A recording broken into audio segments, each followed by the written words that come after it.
Hello and welcome back to Lorcana Villain. My name is Baker, and today we're taking a look at the final set of reveals from the upcoming Lorcana set into the Inklands. We've had them all now, we've seen them all, including all of the Enchanteds. We will take a quick look at the last Enchanteds that have been revealed, as was suspected by most of the community. We did indeed get locations, but we didn't get one of each ink. We got 4 locations for 4 different inks, and then the other 2 inks, they gave us our first enchanted song and our first enchanted item. So that's pretty exciting. I'm glad to see they're finally doing that. Let's take a quick look at the enchanted locations. First off, we got the Pride Lands, Pride Rock. Love this. This is a great choice. A shoe-in for an enchanted.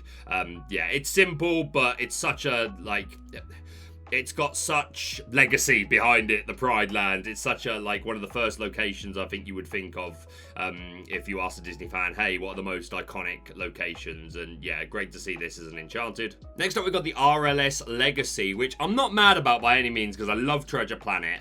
I would have expected this to be the Jolly Roger, just because I think it's the more iconic one, but maybe that's part of why they went with this one as the Enchanted instead, because Jolly Roger was always going to get a lot of love, whereas Treasure Planet, criminally underrated, but underrated and less known in general. But yeah, another great card. They also gave us Kuzco's Palace, which is a fantastic choice. Once again, shout out to Breezy. But yeah, another beautiful one.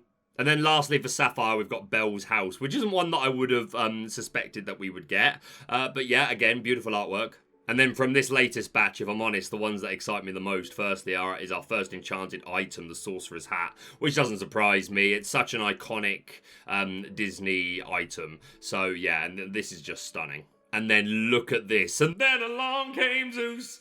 Absolutely beautiful. And just, I'm so glad that this has set a precedent now. So give me my full art Enchanted. Be prepared. Give it to me. But yeah, great to see the last of the Enchanted. It's great to know that we're going to get Enchanted items, locations, and songs. But yeah, this is the final batch of reviews for, at least first impression reviews for Into the Inklands. I may end up doing a tier list for all the cards now that they're all out, because obviously, you know, now that we've seen the whole batch, then we can look at others with more of a magnifying glass on how good it might be. So I might do a tier list if there's interest in that, but let's finish off reviewing the last of the cards. So, we're going to start off with one that, from what I've seen, is being criminally underrated. I recently took a very dark journey, a journey into the fires of hell, a journey so fierce that Frodo and Samwise would have gone, I don't know about that, mate. But I made the journey nonetheless. That's right, guys. I had a browse through Facebook Lorcana. I know. I'm fine. Honestly, I'm fine. I'm good. It was touch and go, but I'm good. And there was a thread talking all about Madame Medusa, and some of the takes were interesting. Saying that she's really bad, and that she's, I think one quote was a budget Tremaine. So, I think differently. This is a screen of all the targets that Madame Medusa can deal with for you. We've got the upcoming Pluto, which I think is going to be good. Some of them are, like, I showed you a screen. In fact, I'll put it on screen again now, where we looked the other day at the new kit, where I was like, look at the amount of targets this has for 2 strength or less. So everything on this slide that you're seeing now is a target. But then I've made this one for Madame Medusa, which has got some of the same ones carried over, but also to include 3 strength. But yeah, Pluto, Doc, Simba, Ariel, Mufasa. Yes, it replaces himself, but hopefully you've got a second character already on board. So Madame Medusa comes down, pops the Mufasa, something else replaces the Mufasa, and then your Maui or whatever it is deals with whatever that is. The Rockstar Stitch, the Hercules, the Prince, the John Silver that we're getting, which can get big resist with a lot of locations. Tiana, you tell me you don't want to take Tiana straight off the board. The new Captain Hook, which is a piece of the Jafar gain all the lore in one turn combo. The Selfless Protector Beast, which obviously works with Tiana, and you would probably target Tiana most of the time, but there might be situations where it would be fine to just get rid of the beast and then challenge into Tiana. So yeah, the tragic hero beast. You're telling me you don't want to get straight rid of that? The Sheriff of Nottingham. This deals with Ursula, Arthur, Peter Pan, Shadow, Grand Pubby if they get that combo going, Aurora if that comes in back into format, Flavisham before they get the chance to get a second quest off with him. Again, you know, you can only put Medusa down on turn 6, but just because Flavisham is a 4 cost, yes, he'll go down on turn 4 a lot, but sometimes he'll also go down on 5 or 6 or later, so it can still be a fair target. Belle, you don't want to take Belle out straight away. Minnie Mouse, the Lady Tremaine, the Hidden Archer Belle from Emerald, if that ends up coming back into format because of Morph. Ray, Genie, the new Ursula, Tinkerbell, and more. And Tremaine is a fantastic card, but it can be played around. All you need is to put another character down and suddenly you're not removing the Belle, the Tiana, whatever, the Ursula, whatever it is that's got to go.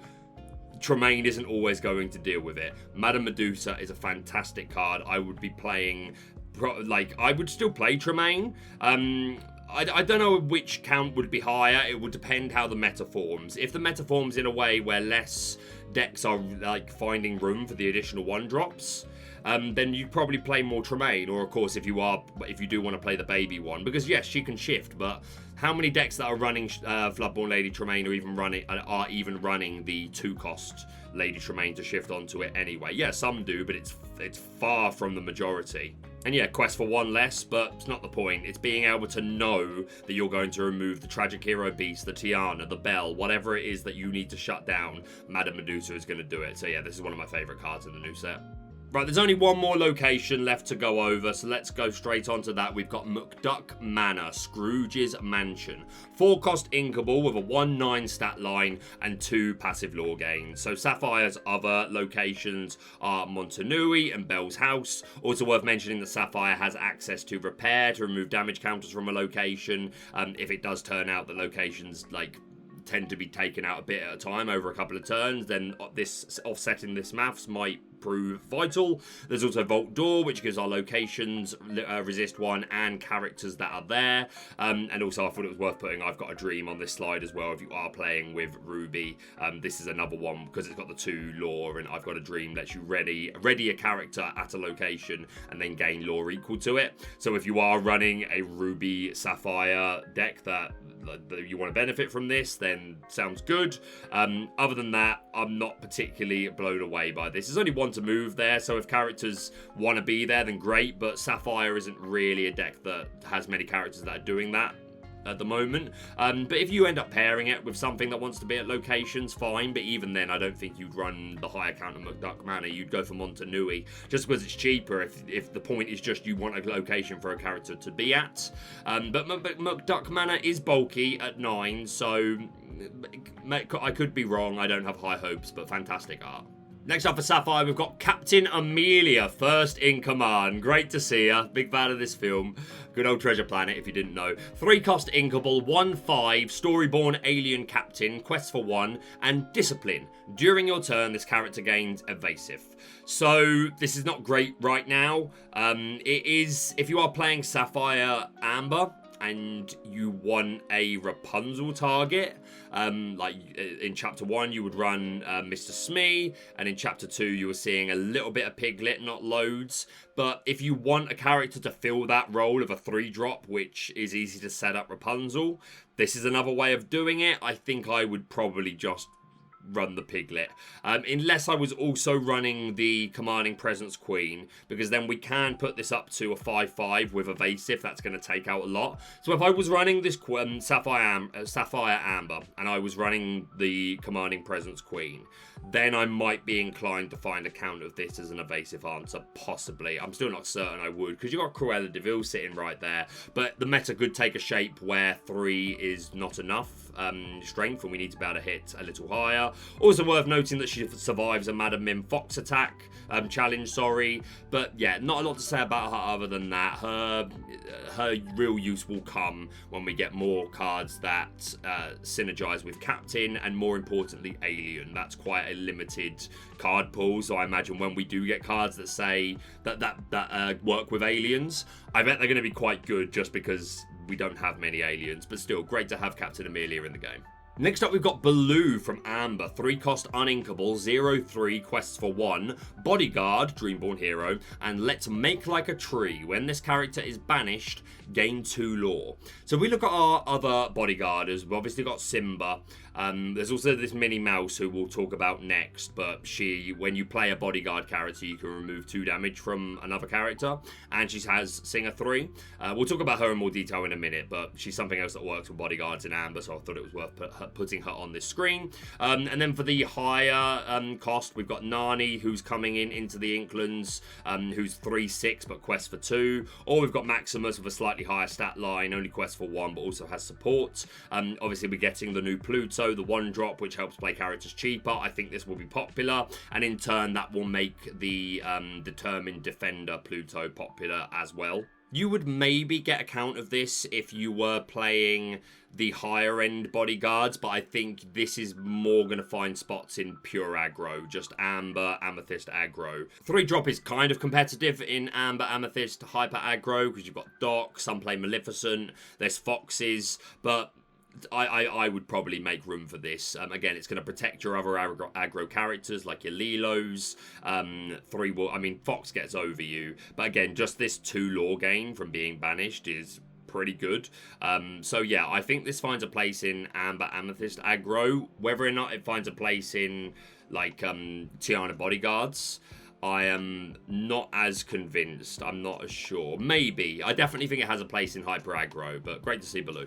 I forgot to look at this immediately after Baloo, but I'll edit it so that it comes straight after. So we've got 2-cost inkable musical artist, love the art, 1/3 stat line, Singer 3, 1 lore pip, and entourage. When you play a character with bodyguard, you may remove up to 2 damage from chosen character.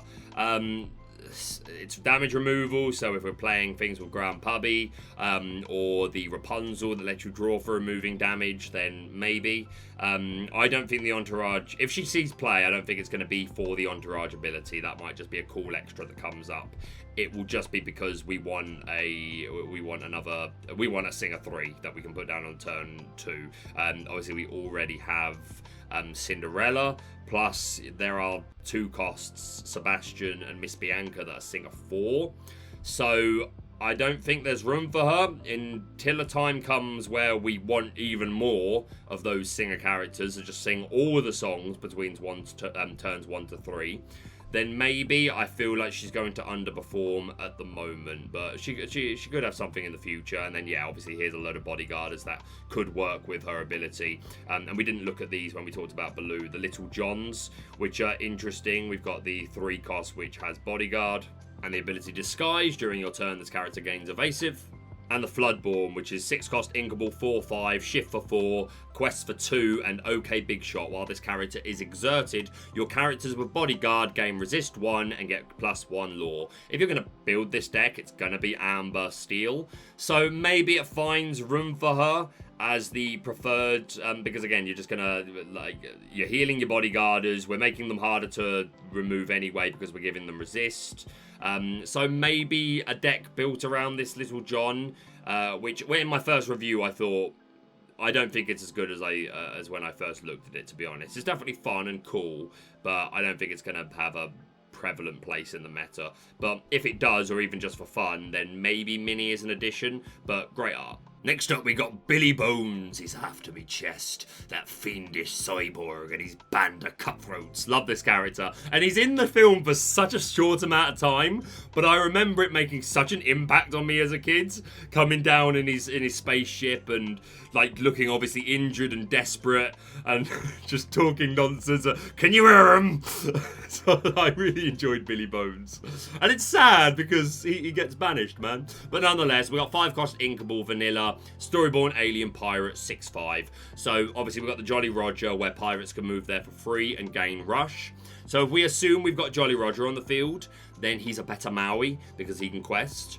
So there is an argument to replacing Maui. I'm not convinced I would though, because yes, you want to assume you have this Jolly Roger on the field a lot of the time, but you're not always going to. And again, if this becomes especially because Captain Hook is also a 5-drop, people are going to learn that if the Jolly Roger is on the field turn 4, then there's a chance on turn 5 that they're going to go Captain Hook or Billy Bones and then immediately challenge with Rush. So I feel like Jolly Roger is going to struggle to survive turn 4 unless you can get multiple down on your curve. I'm not saying I wouldn't play him, but I do think keeping assured Maui, assured Rush 6-5 is important. It depends. We'll have to see how locations play out. I need to do some more testing. My immediate reaction is, as I just said, though, that you're going to struggle to make Jolly Roger stick for 5. And again, if we're already playing max out counts of these Captain Hooks and a couple of Mauis, we might not need counts of these, or at least not a high count. I really like the card. It would be nice for it to find an inclusion, but I'm not convinced it's what this deck is lacking from, again, this is no play testing, but just from my building, I feel like it already has a lot of this. Again, Captain Hook, I mean, hitting the 6 is good, but again, we've got Maui right there. So, not sure. Really like the card. I hope we do find a reason to play him, because he's just cool, but we'll see. Alright, next up for Amethyst, we've got Magic Broom, the big sweeper. Love it. 3-cost Inkable, Dreamborn Broom, 1/5, Quest for 1, and Clean Sweep. While this character is at a location, it gets +2 strength. This what I'm talking about. So, we've obviously already got the Sorcerer's Tower, which allows Broom characters to move there for free. So, this should be easy to achieve to create a 3/5, which is good for a 3-drop.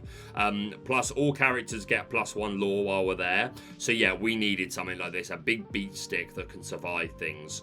Obviously, we've already got, in terms of brooms, the Chapter 1 Magic Broom that shuffles a card from your discard into your deck. We've got the Magic Broom from Steel, which gives resist 1 until the start of your next turn. We've got the Dancing Duster, which is the 6-cost here, which reads, if you have a sorcerer in play when you play this character, then we can exert chosen character. And they can't ready at the start of the next turn. So if we assume we've got Mickey Mouse down, then we play that on 5, because he'll be 1 cheaper. And we've got the Swift Cleaner, the 5-drop here, or 4 if you've got Mickey Wayward Sorcerer on board. 4/4 stat line, 2 lore, rush, and when you play this character, you may shuffle all of your Broom characters back into your deck. It's a may, but it's got to be all or nothing. You can't choose to just, otherwise it would say any number of Broom characters. So it's all or nothing. And again, this becomes a 3 questing character if you're at the Sorcerer's Tower. So this is more like it. We needed a piece like this. I still don't know if it's going to be enough overall. I hope so. I am doubtful, but I bet it's going to be fun. And it definitely needed this big beat stick to at least have a chance at even play testing, really. But yeah, love it. Next up for Steel, we've got Gustav the Giant, Terror of the Kingdom. 3-cost Inkable, Dreamborn Villain, 6/6 stat line, Quest for 1, and 2 abilities. All tied up, this character enters play exerted and can't ready at the start of your next turn. And break free. I want to break free! During your turn, whenever one of your other characters banishes another character in a challenge, you may ready this character. So, as soon as you put this down, or to be honest, you don't always have to telegraph it. If your turn 2, you put down like Prince Eric, and they leave something exerted, then you just have to go, right, turn 3, summon Gustav, play Gustav, it's not Yu-Gi-Oh! And then just, if Prince Eric is taking out a character, you immediately ready up. 6/6 for a 3-drop. That's kind of mad. And not to mention, we don't have to do it that way. We do have things that combo. Ratigan, just saying. Ratigan looking real good lately. I was thinking, unbiasedly, I know he's my boy, but unbiasedly, as I've been looking through decks for Inklands, I keep coming back to Ratigan. Is it anyone else? Am I the only one that's seeing it? But yeah, Ratigan can re-ready our Gustav. LeFou can. Obviously, we've got Shield of Virtue and Fan the Flames from first chapter, which don't see a ton of play, but it's other ways you can do this. He triggers our weight set. Steadfast will be pleased. And hey, if we just move him to a location, then we can just ready him up with I've Got a Dream. Yeah, this is really interesting. This is a good 3-drop, because it's not going to be... If you're playing Ruby, there's loads of ways to re-ready it. But even if you're not, you just have to respect that if there's a Prince Eric on board, or even a Hook, then you have to respect that if you're leaving a character exerted going into your opponent's turn 3, you've got to know that they can just put down Gustav, take out your character and ready him, and that's a big bulky stat line. So yeah, I think there's probably a place for Gustav. Next up, we've got Heart of Te Fiti, 3-cost inkable from Sapphire, item card, and create life. Exert and pay 2 ink. Put the top card of your deck into your inkwell, face down and exerted. So more ramp for Sapphire. This one's interesting because 3-drop is quite competitive, because you normally want it to either be Fishbone Quill or Mickey or Winnie the Pooh in some people's preference. So it's a competitive slot to put down. I think you would mostly put this down from turn 5 when you can put it down and immediately use it. But that being said, that's not a lot that you're doing with a turn 5. The best case scenario really is like by turn 6, 7, 8, you're at like 10, 11, 12 ink. So that you can put this down, pay for it, and you've still got plenty of ink to do something else. I'm not convinced it's enough. But with Grandma Tala, I think in a deck specifically built around Grandma Tala, then there's a chance that you do account of this, because it's just another way that we can gain lore for putting cards into our inkwell. I think outside of Grandma Tala, you would just run the Fishbone Quills. Maybe it finds space for 1 or 2, because it's still an item at the end of the day. And in that vein, worth mentioning as well, we've got Scrooge McDuck and Scrooge's Top Hat, which are 2-drops, which if they are still on the board by our turn 3, then we can play this cheaper. To be honest, the best time to do this is probably turn 4, but assuming that you've got Scrooge to quest or Scrooge's Top Hat to tilt. So on turn 4, you can pay 1 less to put it down, and then immediately use the ability. So that's something. And we're getting Audrey Ramirez, 5-cost inkable, 2/5, quest for 2, ward, and spare parts whenever this character quests ready one of your items. This is something that finds its way into the Grandma Tala deck. So you can see there's something here that works for Tala. In standard, like Sapphire Steel Wheel, maybe 1 or 2. It's not replacing Fishbone Quill, and it might not even be enough to warrant a space at all. But interesting card, and again, good with Grandma. Next up from Sapphire, we've got Kit Cloudkicker, Navigator, both this and the baby version. Obviously, the other day we looked at the Emerald one, which I think is one of the best cards in this upcoming set. But yeah, we were also revealed the 1-drop Spunky Bear Cub. Wow. 1-drop inkable, 0/1, quest for 1, but it has ward, so that's great just on a character that you want to know that isn't going to get pinged off before you get a chance to shift. So that's pretty cool. And then the Floodborn is Navigator, 2/5, quest for 3, and also has ward.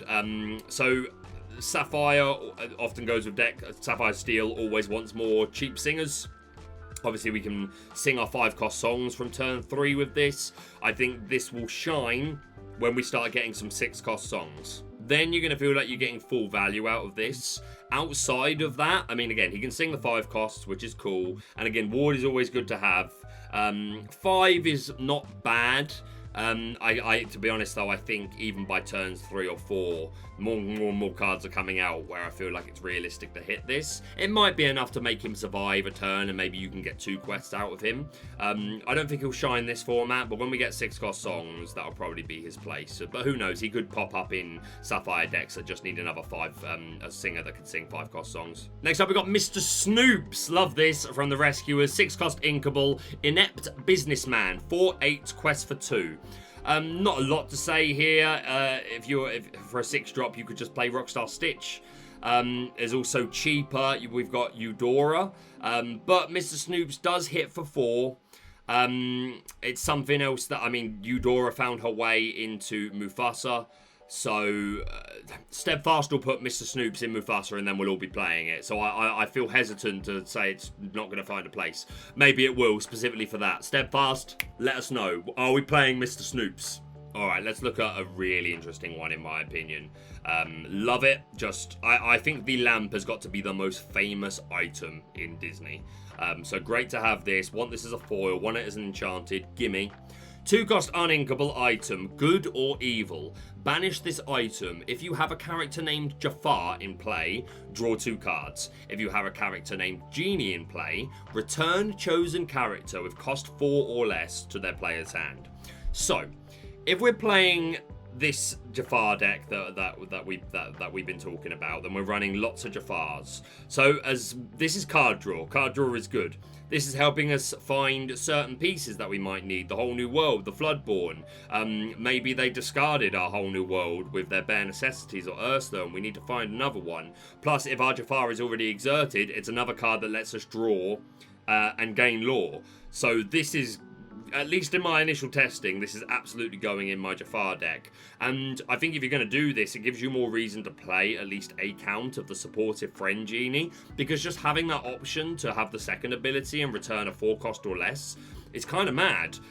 In the mirror, if you're on the play, you put down your Genie, your turn 4, goes into their turn 4. Maybe they put down the Keeper of Secrets or the Wicked Sorcerer Jafar, and then next turn you can play this and just bounce it back to their hand and upset the entire rhythm. So I think that I think it's a really good card to put in Jafar. We need to see how good this deck overall is going to be. Someone summed it up pretty well in my comment section the other day. I respect Jafar, but I do not fear him, and I think that's the best way to put it. He is not going to dominate the meta. He can be beaten. It can be upset that curve really easily, but it's still going to be something that's going to be, it's still going to have a place. You still need to respect that it could happen, and again, I don't even think the most of the times you play Jafar will be that perfect 1 to 5 curve. It'll be turn 6, 7 or 8 when you had a rabbit and a Jafar on board and they didn't have the chip to deal with the Jafar, and then suddenly you're bringing this down and immediately singing friends from the other side and getting a massive lore spike, which along with the goat in your hand is just getting you game. So I think Jafar is going to have a really prevalent place, but is by no stretch unbeatable. And I think this is a really good support card for him. But, almost more interestingly, I think this in just Emerald Amethyst aggro is just a little bit nutty, because we've got the 2-cost ever-impressive Genie that Emerald can put down. So from turn 3, we can just bounce 4 costs or less back to the hand. That's kind of nutty, right? Am I not the only one that thinks that's kind of mad? Don't get me wrong, I know that Emerald already wants to play a lot of uninkables, but I think this has got to be worth. And again, if you're running an Emerald Amethyst more aggro version of just an aggro version, then there's still no reason why you can't find room for at least the Lamp Thief Jafar, because he's a big quester. He lets you look at the top 2 cards of your deck, so he's going to help you filter to make sure you're drawing an inkable or whatever it might be. And then you've got the option for extra card draw. Don't get me wrong, you might not always need it because you're Amethyst, you're running friends on the other side and things like that. But I think I'm looking forward to trying some Emerald Amethyst Genie in the Lamp. But yeah, love this card. I think it's got a place in meta. Next up, we've got Magic Carpet, a great character to see. 2-cost inkable Flying Rug. Storyborn ally, 2/1, quest for 1, evasive, and find the way. Exert, move a character of yours to a location for free. So this is going to get most of its value at these locations that are expensive. So in Emerald, if you really want to play Kuzco's Palace and you're playing with Amethyst, maybe you're playing the deck that I was just talking about, then that is going to help you move there quicker. But again, bearing in mind, if you're running Emerald, you have I Will Find My Way, which can let you move characters there for free anyway. But again, you've got to play the card, and you could do this multiple times, and it's got evasive, so you still might find a place. The RLS Legacy is expensive. It is a lot cheaper if you've already got a character there, so preferably you use Jim to bring this in, but there could be worlds where you lose your characters there and you want to be able to put something else there, and this will get the job done. Jolly Roger, Rush isn't just for pirates, it's anything here. It's just that pirates are the only things that move there for free. So even if you're not playing all pirates, Jolly Roger is still good giving Rush. So it gives you a way to moving there. We've got the Pride Lands, which cost 2 to move there. Sorcerer's Tower is free for Brooms. But again, the magical power, getting +1 lore, is for any character. So maybe we want to utilize that. And there's Fang also in Emerald, which is 2 to move to. So it's going to depend which colors end up needing locations the most, or benefiting from locations the most. But if you're playing it with Amethyst, then there's every reason to find a counter this if locations are that important to your game plan. Because it's cheap, it's inkable, and it's got evasive, so it's going to be harder to remove anyway. So yeah, love it. Next up, we've got Mickey Mouse, Stalwart Explorer, 3-cost inkable. I love this. Like, we've got the Minnie Mouse, the 1-drop, who benefits from being at a location. This one doesn't benefit from being at a location, but just from locations in general. 3-cost inkable, 3/3, quest for 1, and let's take a look. This character gets +1 strength for each location you have in play. Mickey knew just where to start searching for the Sorcerer's Hat, but he didn't expect it to be guarded. And that's cool because we've got the image of Minnie climbing the mountain, and we know that she's the one that comes across it because she's in the background of the Sorcerer's Hat artwork. And we'll look at a Pluto in a minute from Sapphire, who is continues this story as well. But yeah, love the theming. And yeah, I think this is all right, you know, because if you are playing, especially in Steel, we've got the... So for Steel, we've got some pretty cheap locations. The Bayou is a 1-drop. Mau's Place of Exile and Nottingham are both only 2-drops, and they all cost only 1 to move there. Not that Mickey needs to be there, but just worth noting. Map of Treasure Planet allows us to play locations cheaper and pay less to move them there. We're also getting the John Silver in Steel as well, who gets an extra lore and an extra resist for every location in play. So if you're building this deck where you just want to have lots of locations with characters that benefit from them, this could get to some quite high numbers, and depending on what ink you're playing with, in Amber, Neverland is cheap, Jolly Roger's cheap in Ruby, and Deville Manor. So yeah, there absolutely could be something here. Again, it depends how good this just mass location deck is. I don't think there's going to be a deck that's just, it's all the locations. It's just going to be a couple of decks will benefit from having a couple of locations. And if you're playing Steel, then I think John Silver is absolutely worth the include. Maybe not both. Potentially, it depends how much, like how easy it is to get this to like a 5/3 and how much that matters in the meta. So yeah, definitely want to keep an eye on. Next up, a Ruby, we've got On Your Feet now. 4-cost uninkable action. Ready all your characters and deal 1 damage to each of them. They can't quest for the rest of the turn. Again, the story continues. We saw the pirate steering wheel being stolen and set up as a booby trap. This is how the whole thing happened. So yeah, love the illustrations and the narrative that continues. Not too much to say about this. I mean, obviously readying your characters is good. They can't quest for the rest of the turn, but a lot of characters have abilities that they can use by exerting. It's just keeping your characters safe. So yeah, readying is obviously good. A 4-cost uninkable, probably, I don't think this sees play in many Ruby decks. There's some things here that can benefit from it. Donald Duck, who gets extra lore for each damage counter. Dinner Bell obviously lets you draw, you can draw cards equal to the damage on a chosen character of yours and then banish them. So we can feed it with that. Maleficent, the new one, obviously has the ability when you draw cards, you can move damage counters from your characters to theirs. So this is a way of setting that up to actually get value from that. I don't think any of it's good enough. The only deck I feel like this naturally slots into is Grand Pubby. I don't have a lot of experience playing with Pubby because it's not really it never struck me as something that I found interesting to play test. But you got to think that's where this finds a home, just because it's spread damage on multiple characters for you to remove damage from multiple things and let Grandbaby's Ancient Insight pop off. Not sure. Again, I'm not experienced enough with Pubby to know, but I feel like if it does have a home, that's going to be the main one. And who knows, maybe it finds a one-off slot in just standard Ruby decks, because again, readying all your characters is a good ability. It's just uninkable. The damage isn't always going to matter. I'm not confident it finds its way into the majority of Ruby decks. Definitely with Pubby, and maybe it sees some experimental play. But I think that's probably going to be about it. But great art. Next up for Steel, we've got Razoul, Palace Guard. 2-cost inkable, 1/3, Storyborn Ally Captain. 1 lore pip, and looky here. Guys, I don't think we give Razoul enough credit. We do realise that this is the man who gave us the legendary line, "You idiots, we've all got swords." My man Razoul right here, show your respect, acknowledge him, acknowledge him. But we got looky here, while this character has no damage, he gets +2 strength. So he's a 3/3. This is pretty cool. We're getting the Mr. Smee coming soon, that I also said was pretty cool, who, when you, at the end of your turn, if you don't have a captain on board, then he takes 1 damage. But I think he finds a place in captain decks, in pirate decks, definitely, because you've got, even if you're just playing Captain Hook, and John Silver from Steel, that's probably enough targets for me to feel confident playing this with the extra lore. And damage to him doesn't change his stats. Obviously, the most competitive things you'd think about in this slot, some people want to play Cinderella for the stout-hearted. Some people are going to want to play the Jafar, not only as an evasive option, but obviously for our striking illusionist. And then you've got Eric, who's obviously a 1/3 with Challenger 2.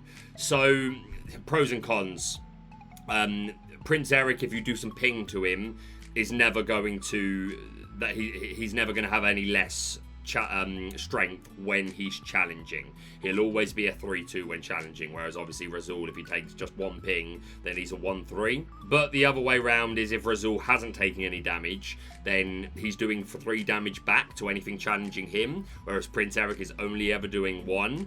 So it's going to depend how much ping we're seeing between turns 1 and 3. I mean, there's a lot available. There's Teeth and Ambitions, Let the Storm Rage On, Strength for a Raging Fire, which I expect to still be prevalent cards. So because of that, I feel like this probably doesn't have a place. If they end up falling off for whatever reason, then maybe he comes as the like, let's put it this way, if there was in a meta where there was far less ping damage stuff between turns 1 to 4, then I might feel more confident to play Razoul. I'd always play Mr. Smear if I'm running Hook and Silver. But if it's a choice between Razoul and Eric, I'm normally going Eric most of the time, but cool to have. Next up for Emerald, we've got Starlight Vial by Billy Wimblett, who I recently found out this is their first ever illustration for an actual card, but they're involved with Lorcana behind the scenes to do with like the overall narrative and loads of stuff to do with the story of Lorcana. So shout out to them. Great to see the first of your artwork, my friend. But yeah, we've got Forecast Uninkable item with 2 abilities. We have Efficient Energy, Exert, you pay 2 less for the next action you play this turn, and Trap. Pay 2 and banish this item, draw 2 cards, then choose and discard a card. So if we look at Efficient Energy to pay 2 less, it is a level up from Dr. Facilier's card. Similar to in Amber, we had Lantern and we're getting Heart of Atlantis. So this is the next stage up to play actions cheaper. Worth saying, you could play Starlight Vial on turn 4, and then you could immediately exert it to play Dr. Facilier's cards as well.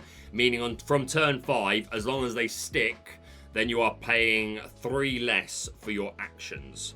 So that's kind of cool. As well as doing that play, you could play this on turn 4 and then immediately tilt it to play either Airfoil, if you've played 2 or more actions this turn, draw a card, and Strike a Good Match, which is draw 2 cards, then choose and discard a card. So that sounds pretty cool. Like playing this on turn 4 and then immediately tilting it to also play Strike a Good Match. At least you're getting something more out of your turn 4 than just putting this down. Obviously, you can't put this down turn 4 and immediately use the trap effect. That would have to be from... from turn 6 you could do that. You could immediately put this down and then banish it to draw 2 cards, although that's a very passive turn 6. Really, it would be put it down on turn 4 and then just pay 2 and banish it when you're ready to draw, but that's assuming that this card survives, because we've still got Benger, Beast, and we're getting more item removal in Emerald as well. So I don't have high hopes for this card, unfortunately. There's other action cut stuff I've put here, like Lady Tremaine to get back actions, Pete, who benefits from multiple actions being played in a turn, and this Mickey Mouse Artful Rogue. I'm so desperate to one day be relevant whenever you play an action choosing opposing character can't quest during their next turn. And hey, there needs to be something to be said for if you've got a field of Dr. Facilier's cards, Airfoil, and Starlight Vial.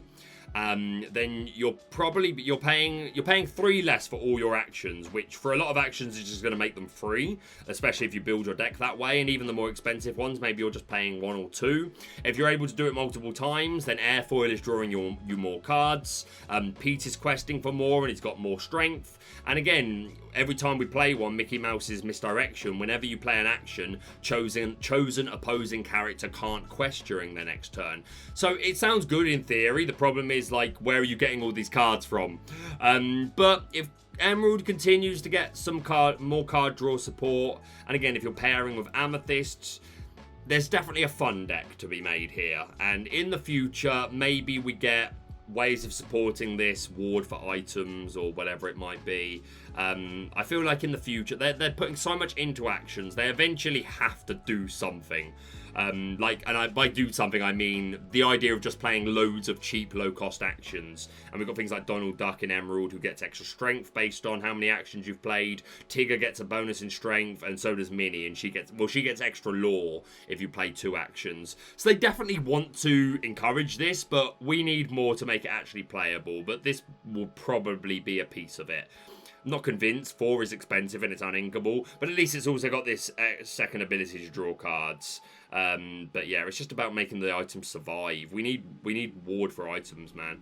But yeah, cool card. Next up, we've got Friar Tuck, Priest of Nottingham, 4-cost inkable, 2/4, quest for 2, and you thieving scoundrel. When you play this character, the player or players with the most cards in their hand chooses and discards a card. I mean, if you're playing Bucky, which is most of the discard decks are Bucky, then 4 is your Floodborn, and then on following turns you just want to play more Floodborns. So I don't know if this has a place. Maybe for the mirror. If they're doing Bucky things better than you and they've discarded more cards from you, then sure. The 4 willpower is okay. It's not really enough for a 4-drop to expect to survive much by that point in the game. Questing for 2 is okay. I'm underwhelmed, unfortunately, which is a shame, because God love you, Friar Tuck, but you're not doing enough. I'm sorry. Next up, we've got Treasure Guardian, Protector of the Cave. We're getting Cave of Wonders as a location. You just got to know it. 4-cost uninkable, 6/6, quest for 2, and who disturbs my slumber? I feel like I can do that better. Who disturbs my slumber? There we go, we're cooking. This character can't challenge or quest unless it is at a location. So, a reason to play locations. Amethyst, if you're playing Brooms, you're playing Sorcerer's Tower. So I think this is probably quite a good include, even though there's already quite a few uninkables in that deck. But 6/6 is a great stat line. Questing for 2 and 3 if you're at the tower. So yeah, this isn't bad. It's not amazing. It's mid. It's mid, but I wouldn't be surprised if it finds a 1 or a 2 of in Amethyst decks that would really want to play locations. Someone had played the Queen's Castle. I feel like RA Control doesn't play this. It's not good enough for an uninkable in basic RA Control. But if you're playing Brooms, something like that. And again, we've got the Magic Carpet here where we can move characters for free. And again, if you're playing with other colours, Ruby has Voyage, Emerald has I Will Find My Way. There's Map of Treasure Planet in Steel, and these cheap locations from various colours that you might want to pair this with. So yeah, a fun card, suits a couple of the specific archetypes. Probably not good enough in the long scheme of things. I don't know. 6/6 is pretty good, right? And it takes out locations if they do end up being good. I mean, this is all right. I wouldn't be surprised if you see 1 or 2 of these cropping up in testing. But definitely finds a place in Sorcerer's Tower decks, or just other decks that are playing a lot of locations and are running with Amethyst. Next up, 2 cards to look at, both Pyros and Stratos, the last of the Titans. We've already seen the previous ones, Hydros and Lithos, and they revealed Hades. But yeah, a couple more now, so we've got all the pieces of the puzzle. We've got Pyros, Lava Titan, a Storyborn Titan, 5-cost inkable, 5/4, quest for 1, and Eruption. During your turn, whenever this character banishes another character in a challenge, you may ready chosen character. Note the lack of text saying they may not quest for the rest of the turn. That's pretty cool. That's rare for us to have re-readying, unconditional re-readying. So that in itself is interesting. Like, even if you ignore all the Titans, I feel like there might be something here. But we've got Stratos. I searched Disc Commander, played Destiny Draw. Sorry. 5-cost inkable, 4/4, evasive, and Cyclone. Exert, gain lore equal to the number of Titan characters you have in play. So, there's also Lithos, which is resist 2, and you can exert to give resist 2 to a character, and Hydros, which is exert to exert chosen character. So in a perfect world, you have all these things on the board, and you start off by going Hydros, exert to exert a character, so that we have something that we can challenge into.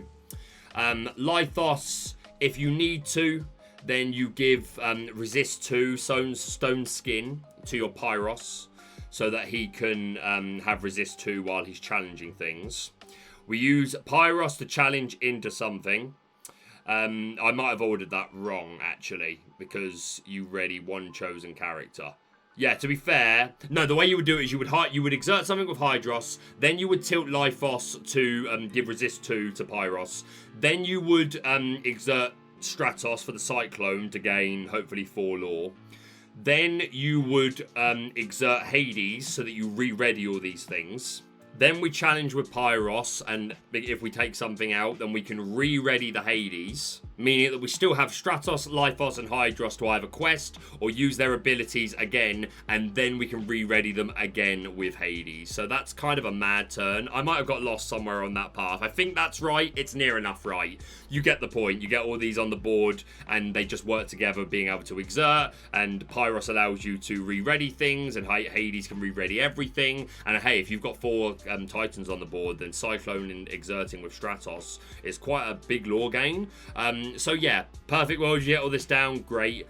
Realistically, you're not getting all this down, or at least not keeping it. It's definitely something fun to try.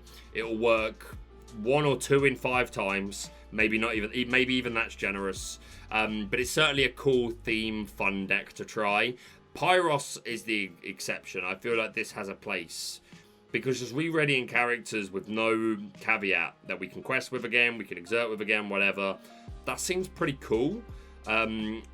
Obviously, we've got to find a way, like, we'd want to give him Rush, really, in a perfect world. But, like, again, having something like Hydros so that we can guarantee a target to challenge into. But there's other ways of doing that with Pinocchio or whatever it might be. Yeah, definitely a fun deck to try. I don't think you're going to get this massive combo off very much. When you do, it'll feel good. But Pyros is certainly interesting. Right, last couple of cards. I don't have big boards prepared because there's not a lot to say about them, but we'll take a quick look. We've got 3-cost Inkable Pluto with a 3/4 stat line. That's probably that's quite a good stat line for a Inkable Sapphire 3-drop. I think the closest to it is Jasmine, who has 3/3. So if this 4 willpower matters, then cool. And then the flavor text. Pluto's job was to keep Gustav's attention so Minnie could get to the cave. So next part of that story, you'll love to see it. Yeah, great art. My man is Angie, but not a whole lot to say competitively. We've got the Queen. They did not need to go this hard on this art. Who are you? Anna Rudd and Livio. You didn't need to go this hard, but you went this hard nonetheless. I like it. More power to you. Hateful Rival, 3-cost Inkable, 4/3, Dreamborn Villain Queen Sorcerer, quest for 1. A cobweb strand to hold her fast, an eagle's eye to see her well, sands of time to steal her past. Thus I cast my magic spell. Legendary. 4/3s, fine for a 3-cost. I doubt it sees play, but this art...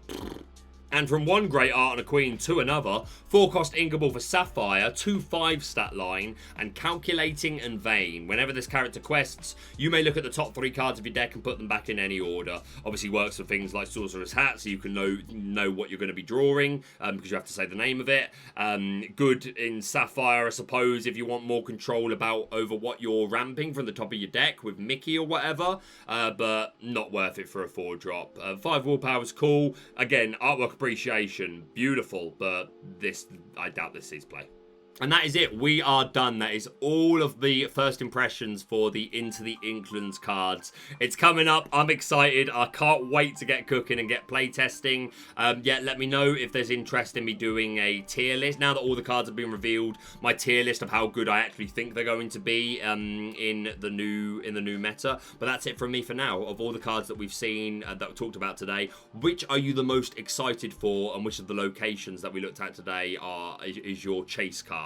Let me know down in the comments. But that's it from me for now. If you're brand new to the channel, please subscribe for all things Lorcana. Hit the like button to show your support, and we'll see you soon.